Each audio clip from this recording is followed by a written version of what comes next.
terhormat. Selamat datang kembali. Diskusi kita membaca realistis, wadah yang konsisten, membedah isu-isu strategis bangsa.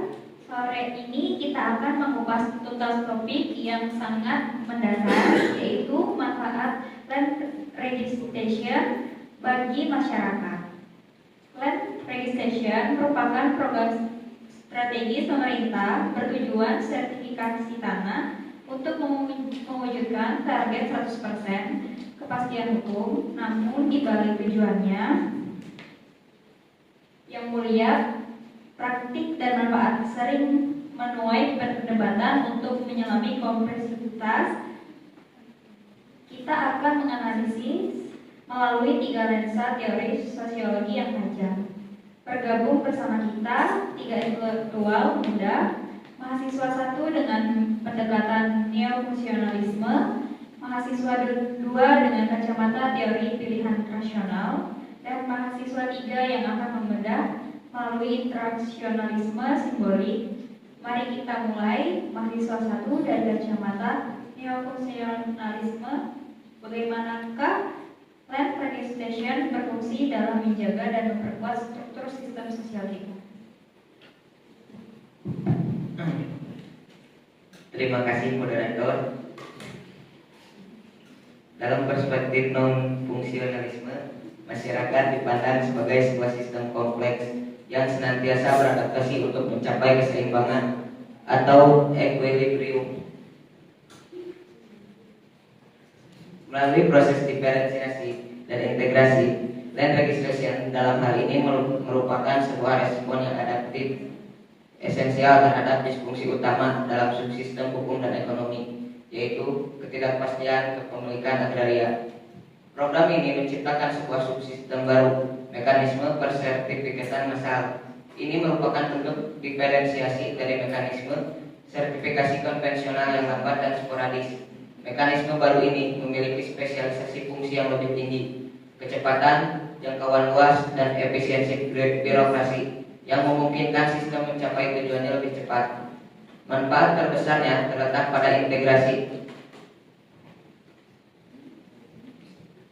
Dengan adanya sertifikat, status tanah yang sebelumnya ambigu diakui di level desa namun tidak di level nasional menjadi terpadu. Sertifikat menyatukan klaim ganda ini mengintegrasikan aset yang sebelumnya tidur secara legal ke dalam subsistem formal seperti perbankan dan perpajakan. Ini memperkuat sistem secara keseluruhan karena setiap bagian kini dapat beroperasi berdasarkan data yang seragam dan pasti. Konflik pertanahan merupakan manifestasi ketegangan dalam sistem sosial dengan memformalkan kepemilikan secara massal. Dan registration berfungsi sebagai mekanisme reduksi ketegangan.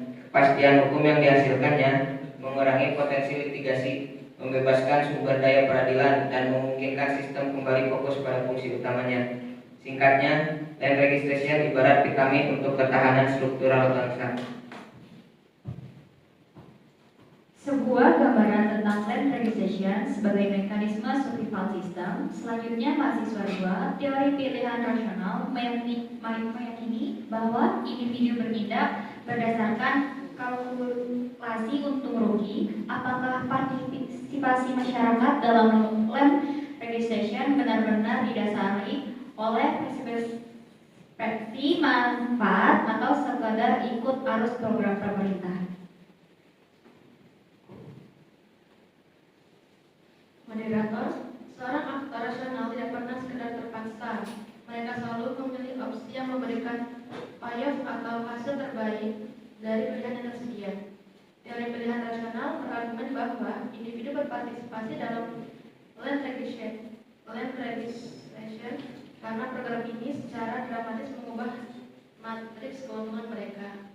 Manfaat land registration dapat dilihat dari optimalisasi utilitasnya seperti meminimalisir resiko, meningkatkan utilitas ekonomi, dan manfaat kolektif. Utilitas ekonomi dan personal menjadi kunci bagi mahasiswa 2. Sekarang mahasiswa 3, interaksionisme simbolik sering berfokus pada mikrointeraksi, bagaimana program makro seperti land registration dapat memiliki manfaat dalam menciptakan dan mentransduksikan makna sosial.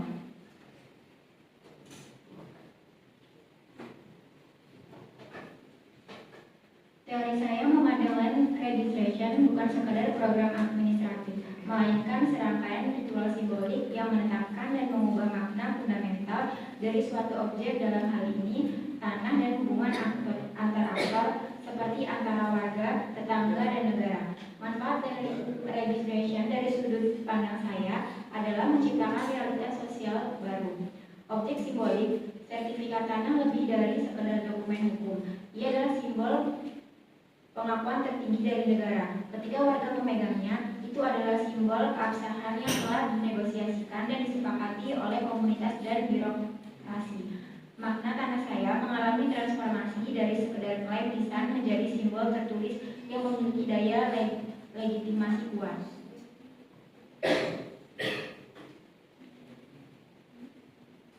Argumentasi yang sangat kuat dari ketiga sisi. Mari kita pertajam dengan dialog kritis mahasiswa 1. Analisis neofungsional, Anda cenderung mengidealkan sistem. Namun dalam praktiknya, korupsi dan pungut liar dalam land registration adalah berfungsi yang nyata. Praktik ini justru menciptakan ketidakadilan dan mengikis kepercayaan bagaimana bisa mencapai equilibrium jika subsistemnya sendiri korup.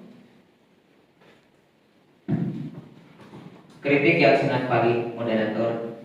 Disfungsi korupsi memang merusak tujuan ideal land registration. Namun, dari kacamata neofungsional, kita harus memandangnya sebagai patologi dalam sistem, bukan kegagalan struktural program itu sendiri. Korupsi dan pungli menandakan gagalnya mekanisme kontrol dalam sistem birokrasi. Solusinya bukan menghapus land registration yang fungsinya esensial, melainkan memperkuat cybernetic control atau kontrol eksternal, seperti pengawasan publik, satgas anti pungli, dan transparansi data. Justru, sifat dan registration yang massal dan terbuka ini memaksa sistem untuk self-correct. Program ini menjadi cermin yang memantulkan patologi birokrasi, sehingga tindakan korektif seperti pemberian sanksi dapat lebih mudah diterapkan. Tanpa land registration, disfungsi ini mungkin akan tetap tersembunyi dan tak teratasi. Mahasiswa 2, Anda berbicara tentang rasionalitas. Lantas bagaimana dengan warga yang justru enggan ikut land registration karena khawatir tanahnya akan menjadi target pajak yang tinggi?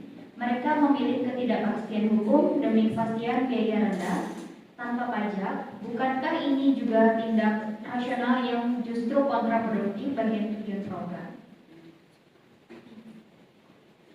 Itu adalah contoh sempurna dari rasionalitas individu yang berbenturan dengan tujuan kolektif.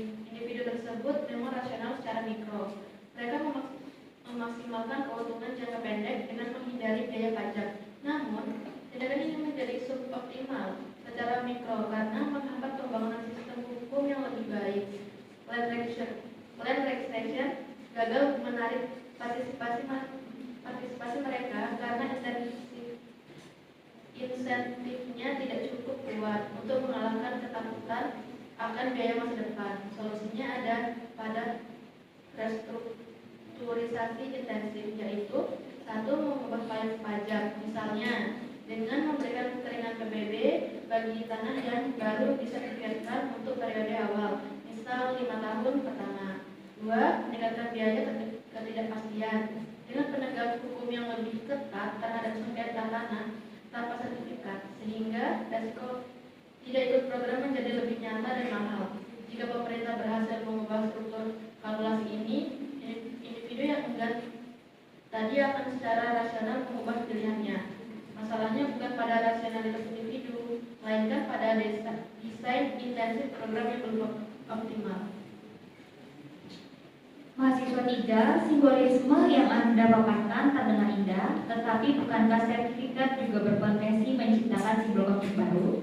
Misalnya, ketika sertifikat diterbitkan untuk tanah yang sedang bersengketa atau tumpang tindih dengan klaim adat, bukankah interaksi yang terjadi justru menghancurkan simbol kepercayaan yang Anda sebutkan?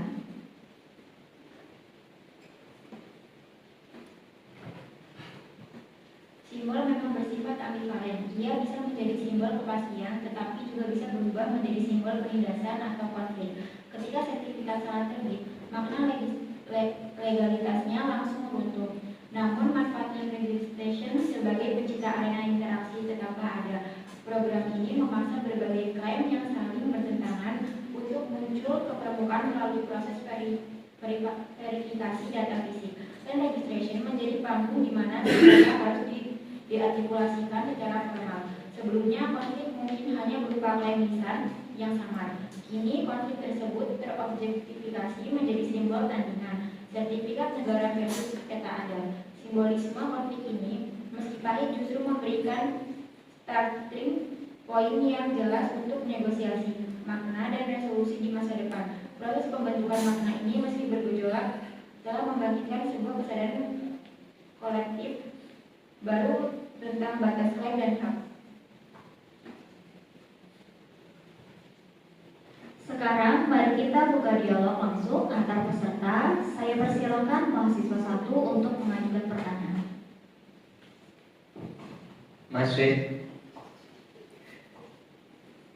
Mahasiswa 3, Anda berfokus pada kekuatan makna simbolik. Namun, makna tidak akan bertahan lama jika tidak didukung oleh struktur yang berfungsi. Sertifikat adalah simbol, tetapi nilainya 0 jika subsistem peradilan gagal menegakkannya. Bukankah ini berarti fungsi struktural seperti yang ditekankan neofungsional harus didahulukan sebelum makna simbolik dapat memberikan manfaat yang real?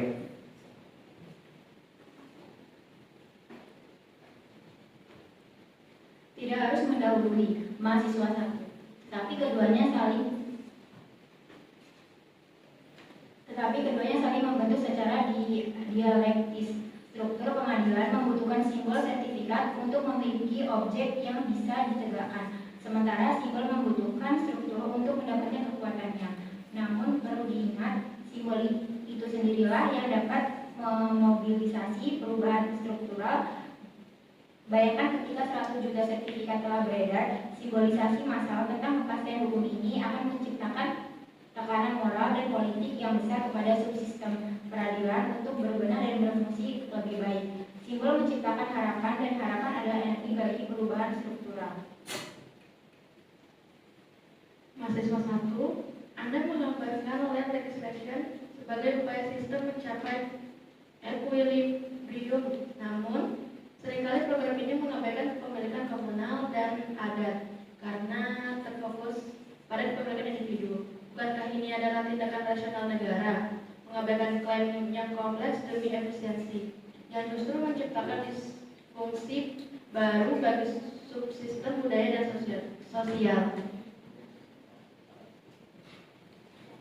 Itu adalah kritik yang sangat valid. Bahkan dari dalam perspektif neofungsional sendiri, ini menunjukkan kegagalan adaptasi dan diferensiasi. Negara dalam menjalankan land legislation secara fungsional telah gagal mendiferensiasikan programnya untuk mengakomodasi variasi lokal seperti tanah adat. Ini bukan kegagalan konsep land legislation, melainkan kegagalan birokrasi dalam beradaptasi. Agar program berfungsi secara total dan tidak menimbulkan disfungsi baru, sistem harus mengintegrasikan dan mengakui klaim adat sebagai bentuk kepemilikan yang sah. Ini adalah panggilan untuk diferensiasi fungsional yang lebih matang dan inklusif.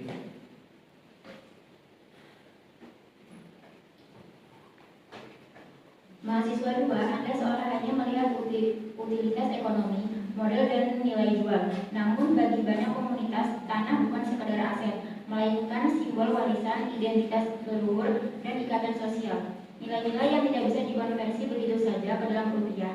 Ketika sertifikat land registration justru memfasilitasi penjualan tanah warisan kepada developer, itu mungkin keputusan rasional secara ekonomi, tetapi sekaligus merupakan proses dehumanisasi yang merusak makna sosial mereka. Bagaimana teori pilihan rasional mempertanggungjawabkan dampak sosial yang merusak ini? Teori pilihan rasional tidak perlu mempertanggungjawabkannya, karena tugas teori adalah menjelaskan keputusan tersebut, bukan membenarkannya. Bagi sebagian individu, utilitas finansial jangka pendek, misalnya untuk biaya pendidikan atau pengobatan, dinilai lebih tinggi daripada utilitas simbolik warisan leluhur. Jika mereka menjual, itu adalah hasil kalkulasi mereka sendiri. Untuk mencegah dehumanisasi yang Anda khawatirkan, kita tidak bisa melarang pilihan rasional, melainkan harus mengubah struktur insentifnya. Kita bisa menciptakan skema agar nilai sentimental dan sosial tanah memiliki harga ekonomi yang setara. Misalnya melalui pengembangan ekowisata berbasis komunitas dan atau insentif perlindungan untuk tanah waris. Dengan demikian, mempertahankan tanah pun menjadi pilihan yang rasional secara ekonomi. Diskusi kita telah mencapai kedalaman yang luar biasa. Sebelum kita tutup, saya minta masing-masing peserta merumuskan satu rekomendasi kebijakan berbasis teori kalian agar manfaat land registration benar-benar masif.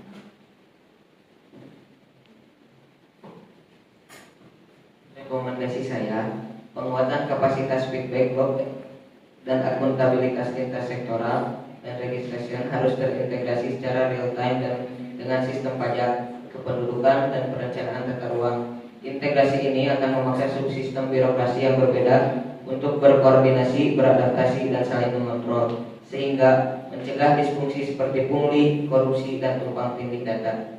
Kita membutuhkan mekanisme umpan balik yang kuat dan berkelanjutan untuk menjamin konsistensi dan integritas struktural program. Kalau rekomendasi saya, restrukturisasi total skema intensif dan biaya partisipasi. Pemerintah harus berkomitmen menekankan biaya partisipasi non-resmi atau pungli hingga di titik nol, sekaligus menawarkan payung yang lebih jelas dan langsung. Contohnya, jaminan keringanan PBB jangka panjang, akses kredit dengan bunga spesial, atau bantuan teknis usaha bagi pemegang sertifikat land registration. Dengan membuat pilihan ikut program secara ekonomi jauh lebih menguntungkan. Partisipasi sukarela akan meningkat drastis.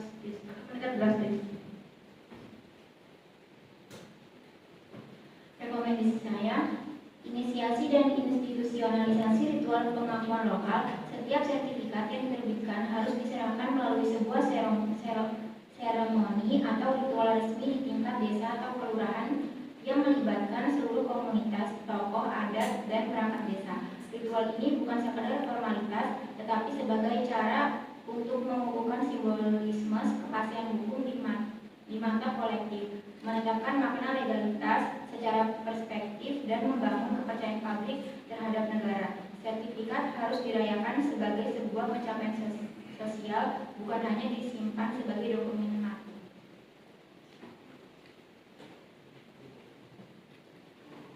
Tiga rekomendasi yang ringan dan saling melengkapi, dari penguatan sistem oleh mahasiswa 1, penyempurnaan insentif oleh mahasiswa 2, hingga penguatan makna sosial oleh mahasiswa 3. Pada akhirnya, manfaat sejati dari land registration tidak hanya terletak pada sektor bersertifikat, tetapi pada fungsionalitas sistem yang ia perbuat, pilihan rasional yang ia fasilitas, dan makna pengakuan yang ia ciptakan dalam relasi antara warga negara dan negaranya.